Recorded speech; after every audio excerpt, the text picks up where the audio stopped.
Great, and welcome to the Center for Global Development. I'm Rachel Glennerster, I'm the president here. And it is my great honor to be in conversation today with Dr.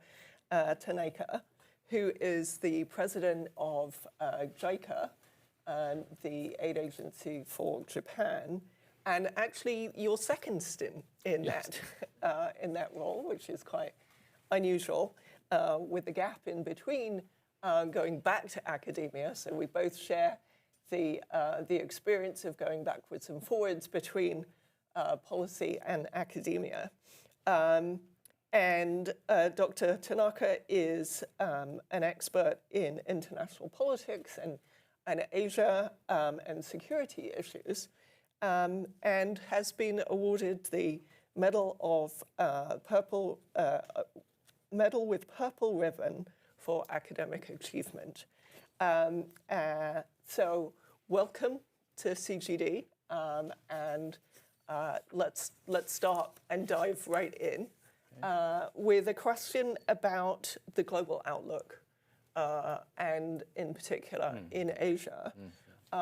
Emerging market economies are facing huge issues at the moment, facing trade barriers, supply chain disruptions as people respond to the trade disruptions, inflationary pressure, again, partly to do with higher interest rates, but also the trade issues, portfolio flows, and FDI is going down, debt distress, these challenges.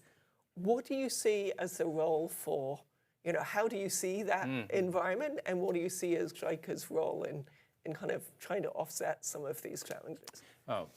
Rachel, thank you very much for kind introduction. It is my great pleasure to be at CGD, and I'm very much looking forward to the discussion today. Well, the initial question that we raised is a very big one, the current outlook. In a way, if I'm really broad enough to consider current situation, I often think the current situation as the what we call the compounded crises, crises emerging from various threats from the physical world, like climate change, and threats from the biological system or living system, pandemic and diseases, and then threats from the social systems, man-made threats. And these threats from the three different systems quite complexly interacted. Climate change is not a simple physical system. It is affected by human activities. And then pandemic is not simply a living system phenomena. It is made pandemic because of the globalization that is taking place in the social system. And then social system, we see lots of threats, Ukraine and Gaza and Sudan. And these are affected by sort of human interaction, international politics and geopolitics. But in certain cases, those human related conflicts are exacerbated by the physical system phenomena like famine or a drought, and then living system phenomena like diseases.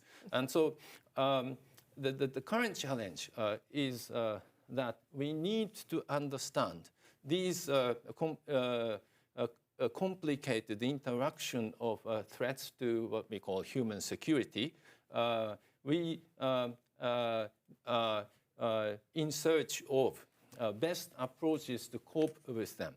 And then here again, the challenging thing for us is that there are issues common to all countries, climate change and pandemics, and then large-scale geopolitical conflicts are the common, not only among developing countries, but countries including US and UK and Japan too. But then on the other hand, under this compound crisis, different countries suffer in a different way depending on their situations. Rich country can cope with certain aspects of this compound crisis in a manner that poor countries cannot. And then among developing countries, there are differences among the upper middle income countries and lower middle income countries, and then low income countries. And then these situations affected by physical system, living system, and social systems. And then among social systems, different countries have different political systems. Some countries are democratic, some countries autocratic. And then they may not correlate with each other with economic development. The certain high-income countries maintain a quite authoritarian policy, and some low-income countries, like Malawi in Africa, maintains a quite impressive democratic governance. And so what we need to do is to cope with this. So we need, I think, rely on academic research, but if you want to cope with climate change or diseases, but what we need is interdisciplinary, multidisciplinary understanding of the phenomena. And the challenge for organizations like JICA is to find out appropriate approaches under these compound crises to each different country facing different challenges. Yeah, you mentioned, I mean, let's dig into some of the challenges you talked about.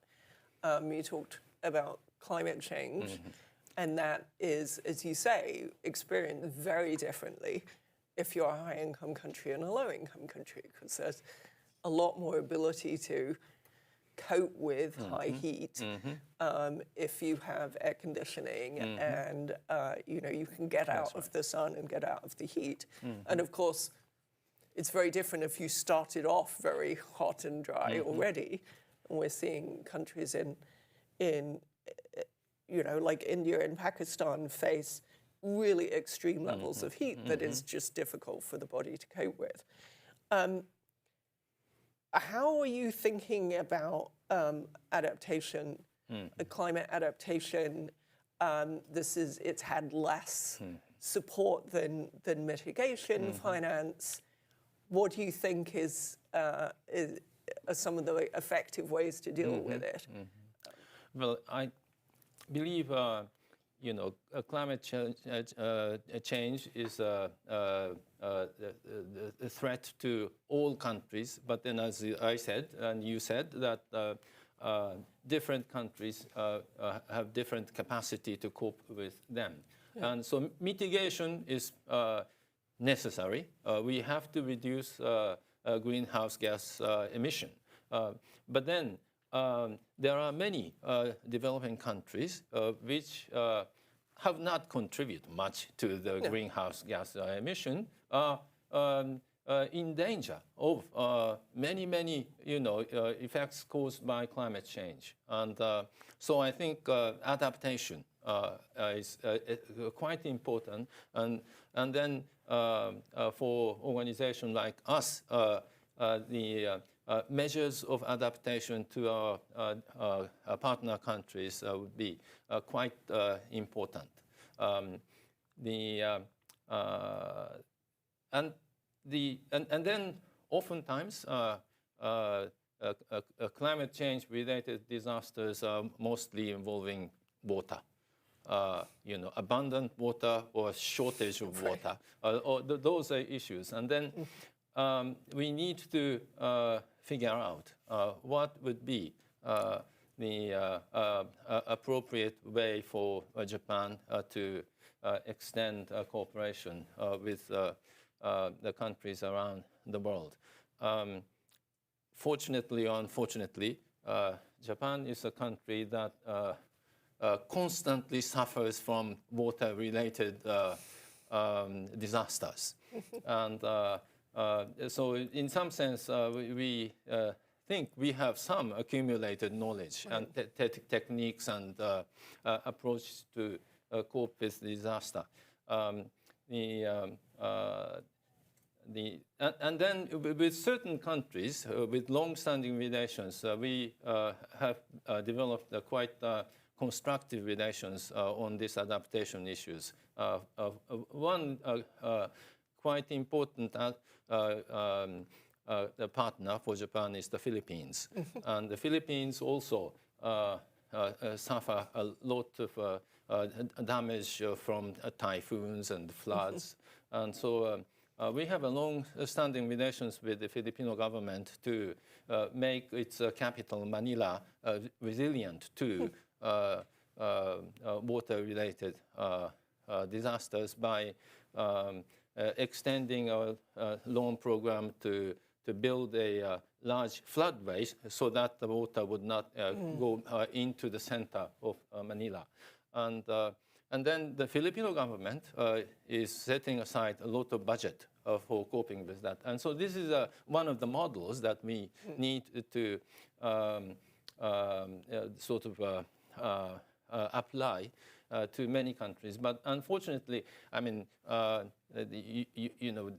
any single agency can do everything. Yeah. And so we had Japan hosted a large international conference for African development last August called TICAD, Tokyo International Conference for African Development.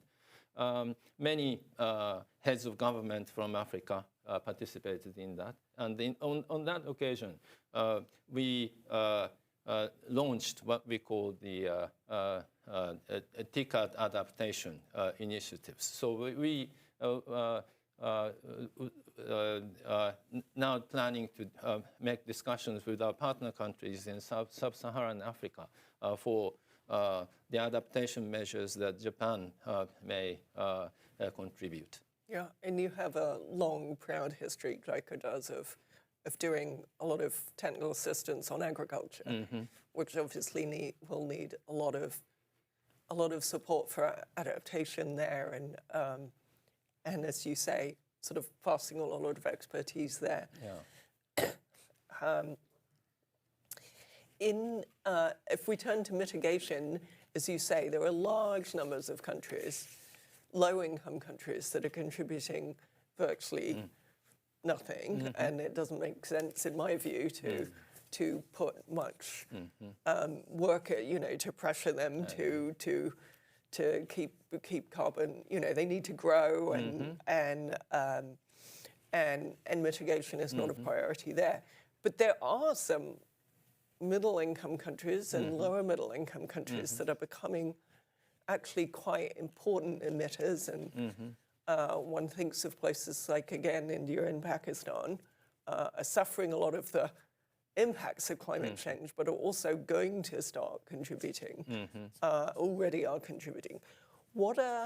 And I'm not saying those countries particularly, but what are you thinking of in terms of mitigation work, for those countries that are becoming, Indonesia, you said, is a big partner of yours, and is, again, contributing.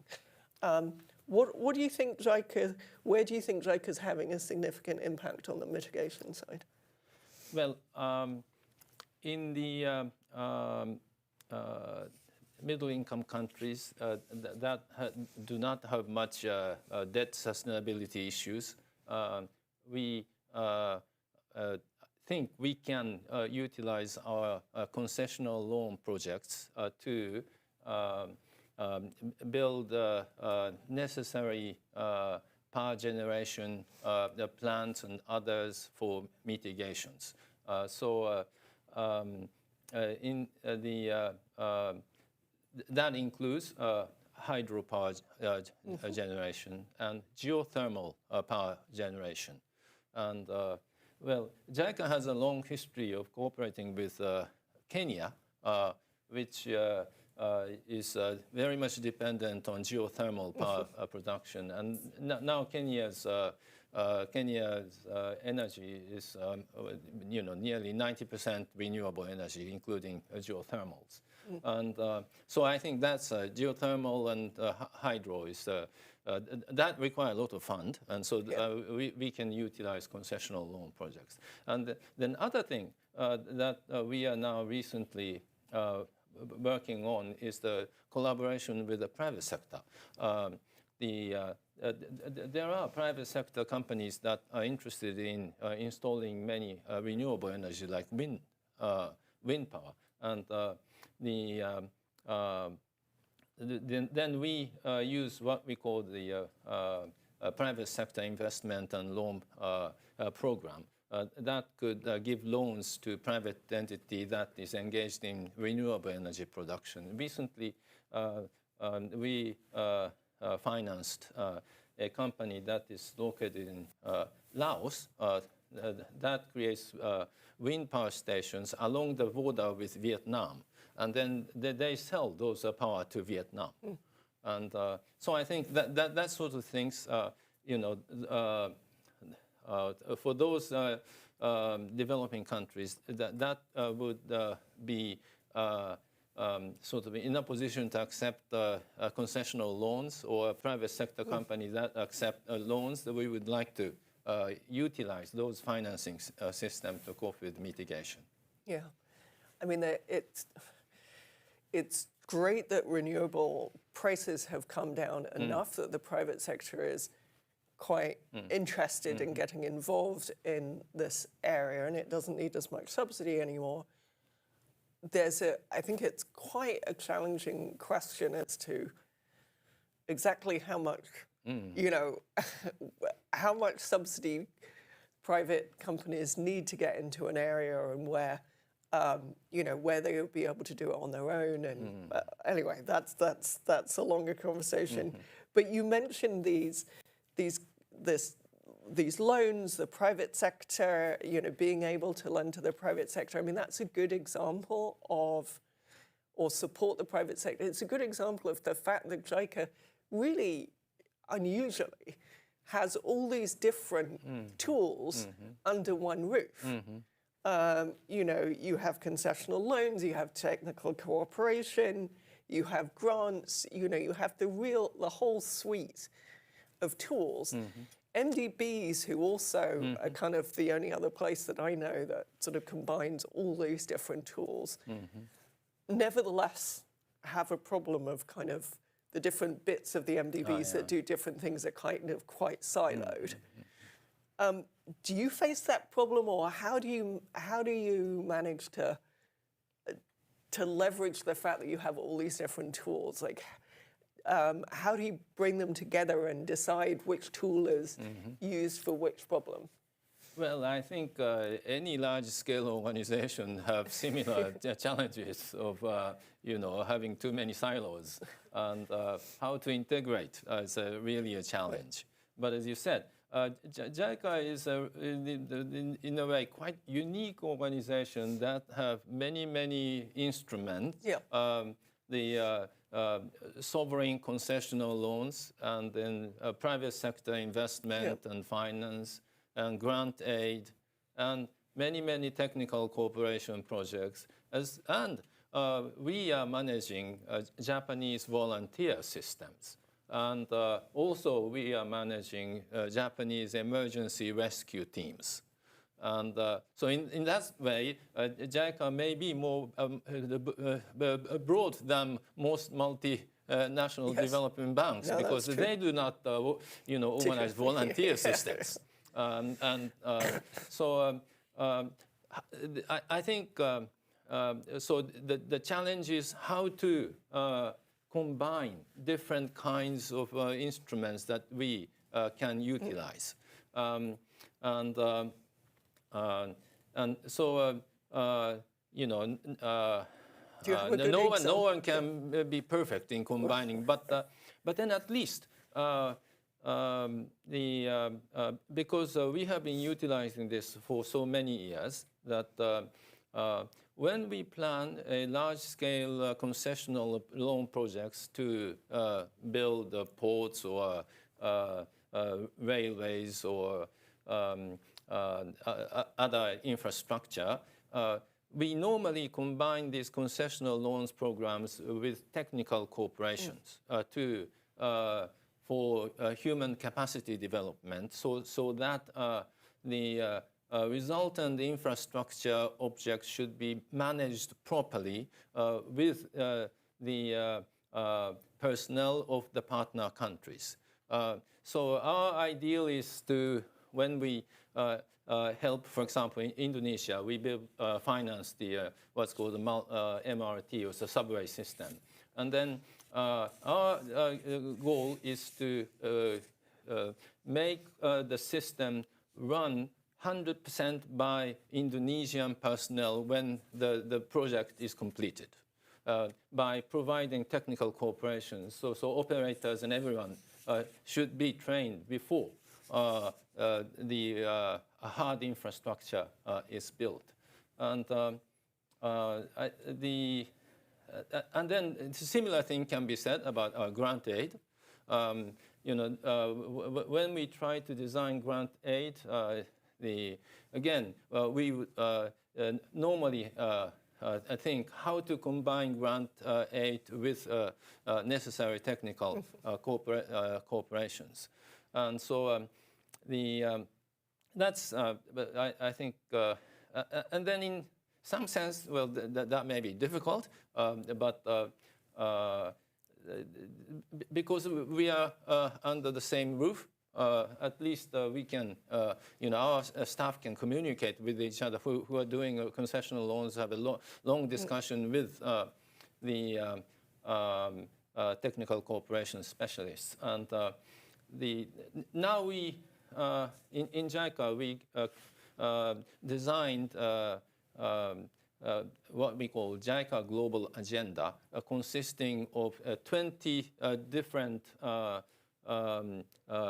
areas of collaborations. Health is one, and then education is another, and then we do a lot of sports. And each agenda, I ask our regional departments, you know, African department, other departments, to utilize which global agenda with which schemes. So how to combine concessional loan projects in order to enhance education system in conjunction with technical cooperation whose effectiveness hopefully have been proven by RCTs. And so that sort of thing we try. Nothing is perfect, but we are trying. Yeah. No, just on that last point, I said earlier, but I think it's worth repeating. I mean, I've been impressed to see, you know, JICA scale up some of the things that have been found to be effective in particularly in the education space, and you know, like teaching at the right level, and JICA has scaled up massively. So it's really good to see you responding to the evidence in that way. But you've been talking about mobilizing private capital, and I think it's, you know, a lot of places are struggling at the moment to think about how we can be better at mobilizing private capital to fill financing gaps. You know, do you think there's lessons from your experience there, things that you think have worked well, things that you think haven't worked well and you want to do differently? As I say, as I've gone around talking to donors, I think there's been you know, they're all struggling with this question. How do we do it? how do we make it more effective? So yeah, love to hear your experience of what's worked well and what hasn't worked well. Well, in our understanding, the role of the private sector is becoming more and more important. And we need to mobilize private sector resources for development purposes. But having said this, you know, in the really poor countries with very limited infrastructure, and it's, I think, still the role of official assistance is important. In order to attract the private sector to have interest, you need to have certain basic infrastructure and the system of governance and legal systems. And so for those countries, we still need to cooperate in the area of basic infrastructure or some vocational training programs, and then upgrading education. And those are some of the roles that the agencies like we have to do, utilizing the funding of official development assistance. But then in certain other cases where certain conditions there, then the private sector can play an important role. But in order to attract the private sector, I think if there is commercial, profitable opportunities with certainty, then I don't think we need to help them. Right. Then let the private sector come and then make money. But then there are sort of the area in between. Yeah. Well, on the one hand, official assistance is needed. On the other hand, you have the private sector can make money. Yeah. But then in the middle, I think we need to create certain mechanism to attract the private sector. And how do you know whether you're in that special middle where the private sector will come in if you support it, but not otherwise? Mm-hmm. Like, it's a, what's the criteria for that? The delicate area. Yes. But I think the only possible way is to have good consultation.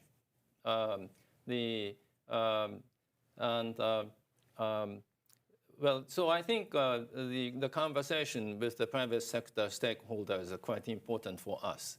And if they are interested in joining us, and then if say, no, that's too risky, then, what would you like to have in order to decrease risks? And that's the sort of conversation that we need to maintain with the private sector people. And then,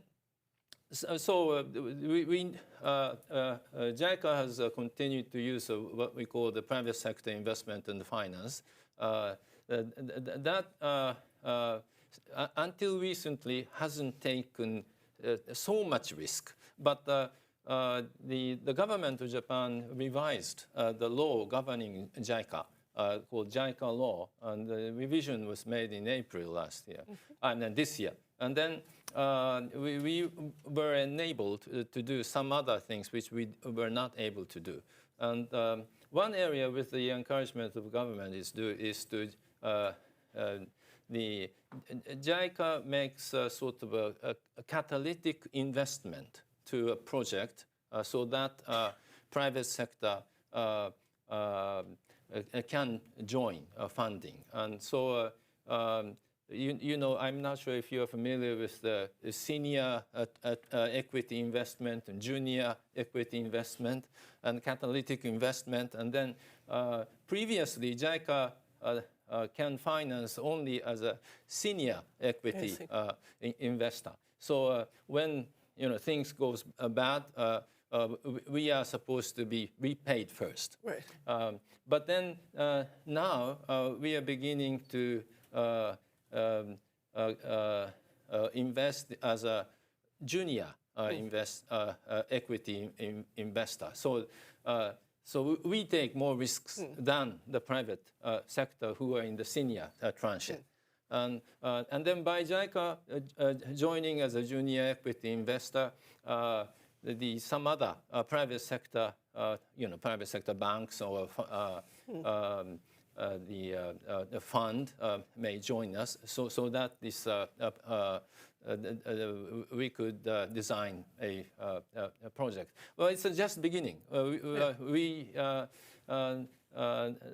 not sure how many cases we can do this, but at least we have acquired another method to attract the private sector to join. But for that, we need really good consultation, good conversation with the private sector. And then also we need to, I think this is, we have been doing that traditionally, but we need to have really deep and good consultation with our partner countries, where the partner countries want the private sector to make impact. Yeah. No, that's really interesting that you made that move, because you certainly hear the private sector complain that many of the instruments to encourage them to come in at the moment, excuse me, involve people taking the senior position, and therefore, and they're like, well, then you're not reducing my risk. So I've heard a lot of complaints of that, so it's interesting to see that JICA is taking a different stance.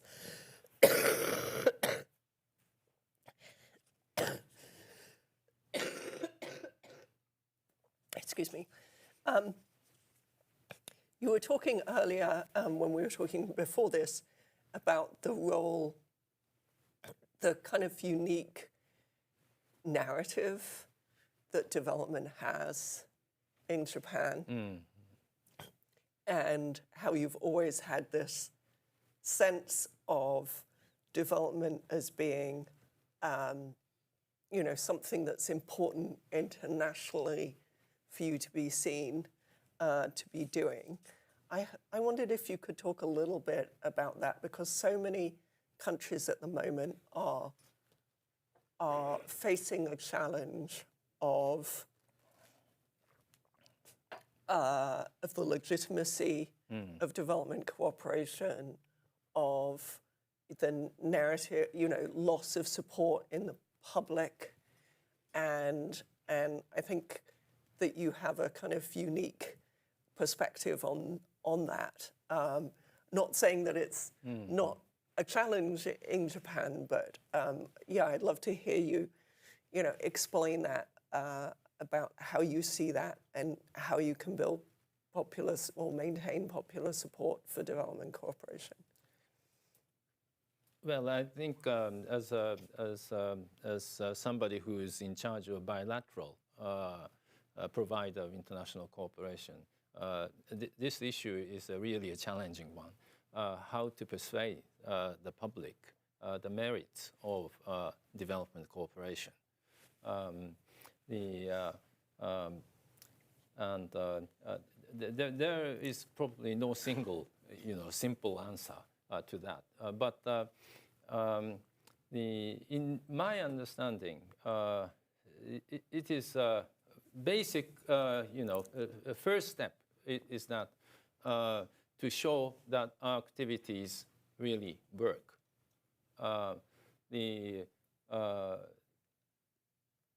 So no matter which projects that you are doing, when we engaged in technical cooperation projects to enhance income of smallholder farmers in Africa, we have to show to the public that this program actually enhances the income of smallholder farmers. And then we utilize RCT to show that our projects make a difference. And also, we have to show, in the case of large-scale infrastructure projects, because of the subway that we finance in Jakarta, the people in Indonesia find it easier to commute. So those results are, I think, a first step to show. And if we aren't able to show to the public that our money doesn't make a difference, then they could legitimately argue that why you waste our money.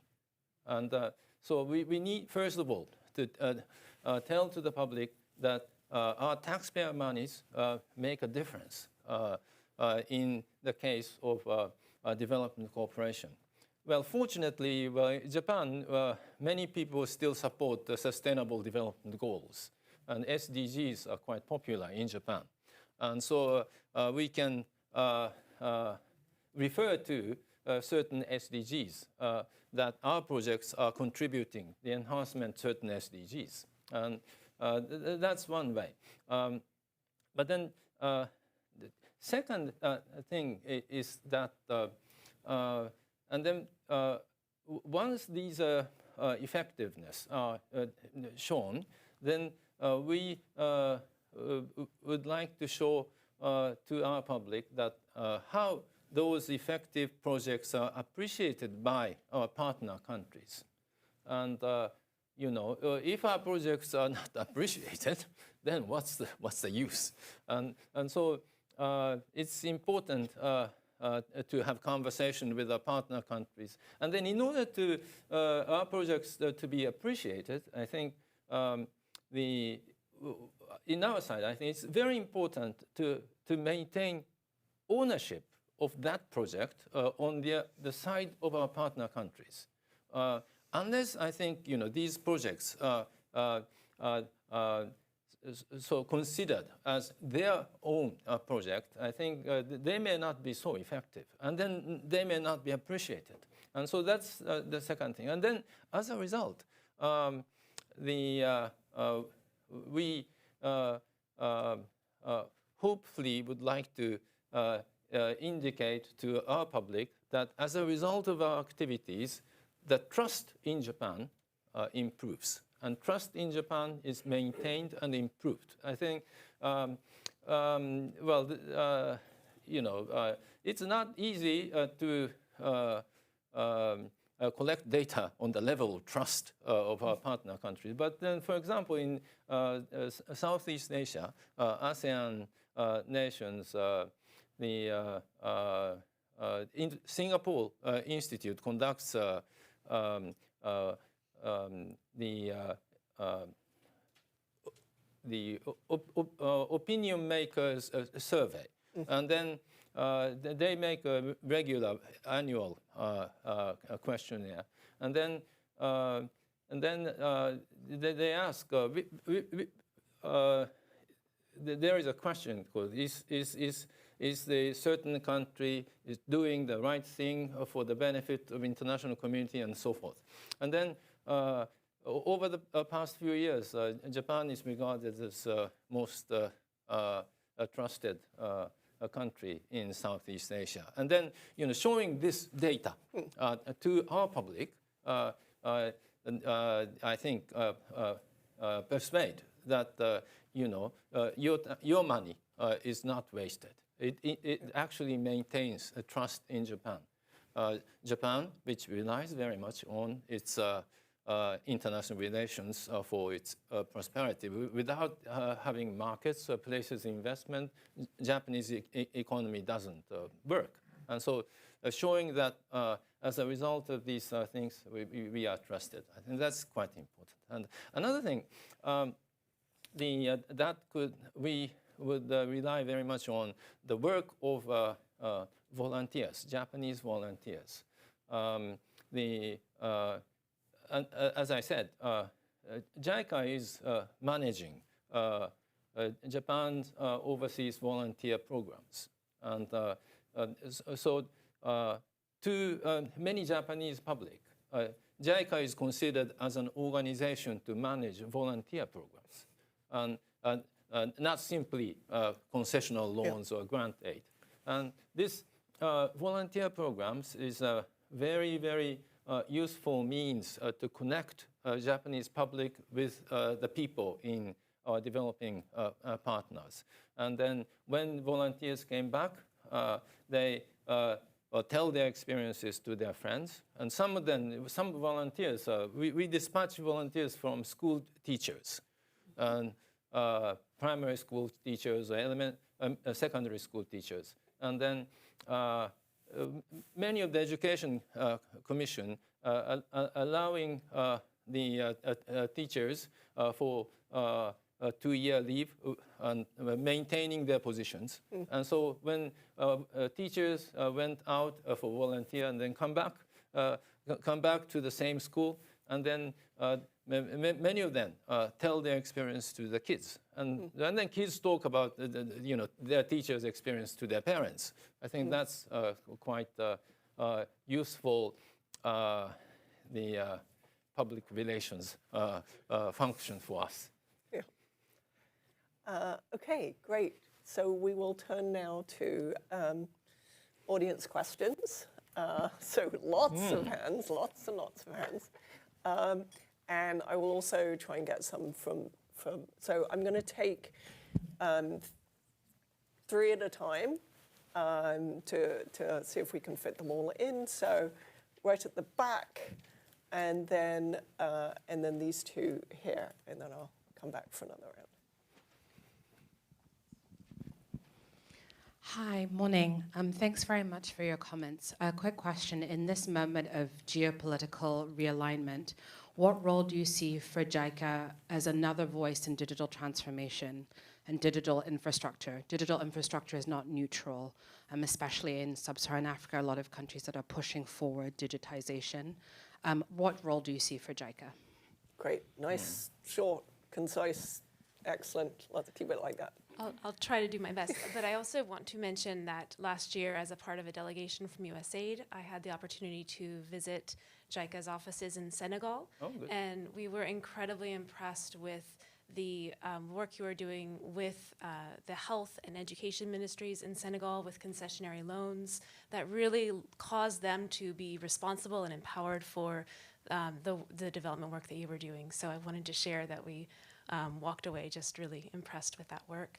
And I also wanted to hear a little bit more about JICA's agenda around supporting small and growing businesses and how you see the small and medium-sized enterprises advancing development work and working with the larger private sector to do so. Thank you. And then your neighbor. Thank you for the conversation. It's been very interesting. I'm Vahe with Peace Direct. You discussed a lot about engagement and consulting with private sector and businesses and bringing them in. Curious, especially looking at the systems of the social problems and potential violence and conflict that is escalating around the world. What is the priority and engagement with peace-building organizations, community-based organizations, in creating an environment, right, as one of a potential avenue for private businesses to enter said? Thank you. Great. Well, I think geopolitics is a reality that we have to confront, and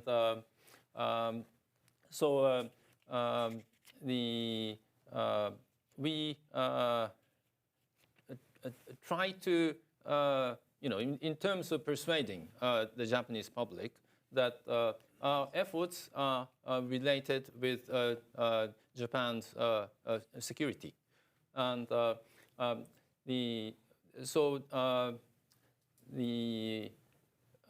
whenever we are engaged in infrastructure related to digitalization, we try to make Japan's economic security intact. And but then I think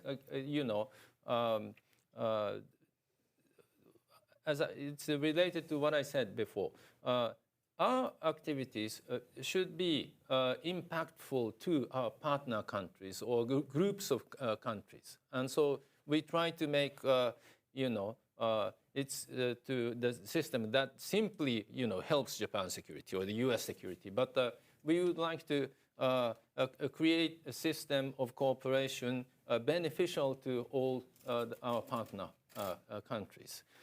Well, we consider the role of SMEs is always very important. Thank you. And in our partner countries, what one of the technical cooperation projects that I like is the disseminating the Kaizen approach, the improvement approaches, so that the production floor should become tidy and well prepared and then enhance their marketing capacity. And that sort of technical cooperation activities is great. The development cooperation and peace is really, I think, interrelated. But the reducing violence is a task that I think requires lots of different approaches. And when there is a civil war, groups fighting each other, it's not easy for organizations like us to influence. We need, diplomatic negotiations and peace making to result in ceasefire. But what we can do is, I think, the most is the post-conflict phase, where somehow peace is realized. We would like to make a project so that warring parties would not resume fighting again. And in other words, simply put this, we need to make peace dividends quite visible, so that there emerges no expectations of inevitable fighting again. Somehow, I think post-conflict situation is a very delicate period of managing psychology and expectations. If there is an expectation of inevitable war again, then war emerges. And so we need to somehow stop this expectation.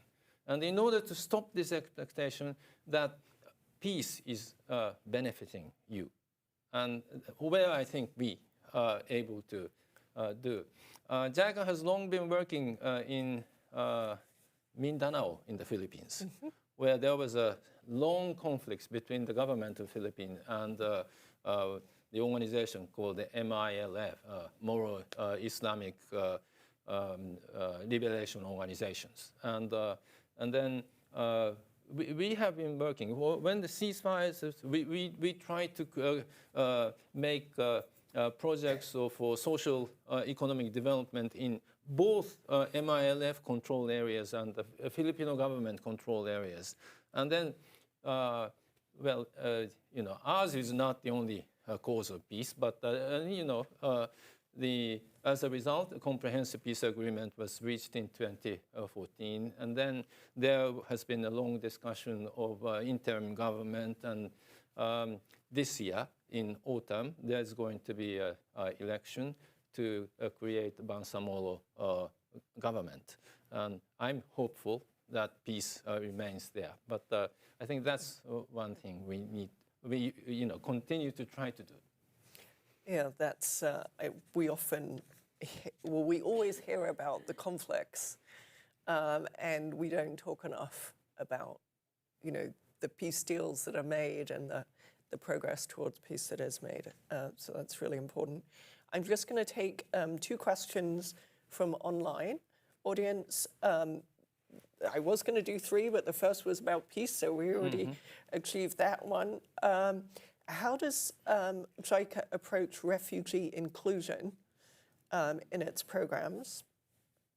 And the second is, JICA and USAID used to partner a lot together on initiatives. And maybe you could just, look back to that and talk about what you saw as the value added of those partnerships between the US and Japan on ODA cooperation, and that we would all hope to see again. Yes.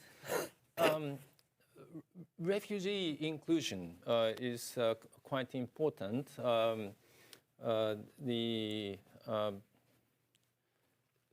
Because refugees, the problems and difficulty for refugees, but refugees are challenges for the host community. And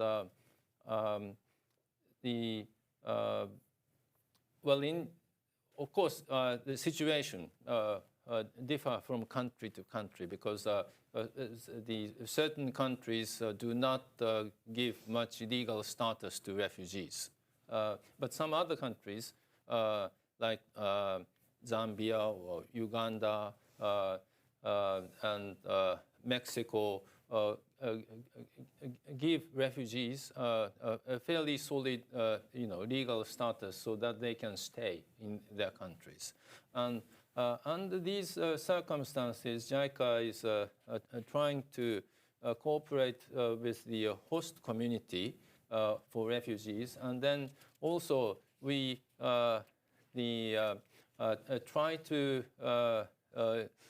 improve refugees' integration to the host community as a positive contributor to the host communities. And in some sense, our work in Uganda and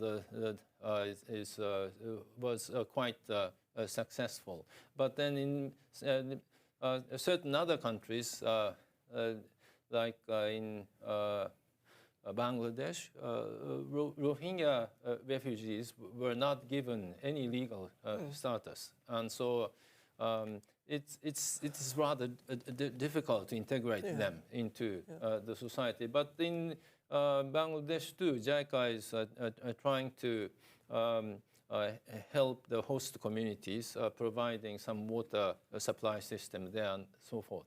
But refugees are not easy thing. So I think, but then we have a very close connection with UNHCR on that. Well, U.S.-Japan collaboration on development cooperation is really, I think, important. And well, in some sense, it has been complementary in many ways because, as I said, our characteristic is that we have a lot of concessional loan programs. The U.S. Basically most of them are grant aid, and then also U.S. has been quite strong at working with global NGOs and local NGOs. And JICA's activities are more focused on its cooperation with the sovereign government. And so in countries facing complex challenges, I think direct help to the people through NGOs are important to reduce the number of victims of malaria or HIV. But I think it is also important for the government to improve its health systems. And so I think really, U.S. working directly to the help people while JICA tries to improve governmental capacity is really a complementary and important act. And so I'm have some concerns about the future, health issues and I think health issues in Africa is really a concern of us. Yeah, I'm afraid we're almost out of time. Okay, one last quick question.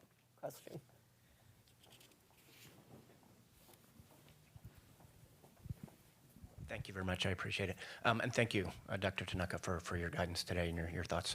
My name is Dave Rosenblum. I work with a company called Development Finance International, and I wanted to pick up what you just mentioned about public health, because JICA has done a great deal in that sector. You have a long and strong history there. And you were talking about collaboration with other entities. JICA and the World Bank are collaborating to build a knowledge hub for universal health coverage, which is just a fantastic idea. I'd love to hear you talk a little bit more about that, and how can the private sector help? Well, thank you. As I said, there are limitations to what JICA alone can do. And then, collaboration with our, a lot of our partners like World Bank and others, they're quite important. And and then I believe I think collaboration in terms of big infrastructure development. We have co-financing with World Bank or Asian Development Bank or IDB here and others. But then also the scaling up some of the technical cooperation projects in collaboration with the World Bank and other entities are quite significant. And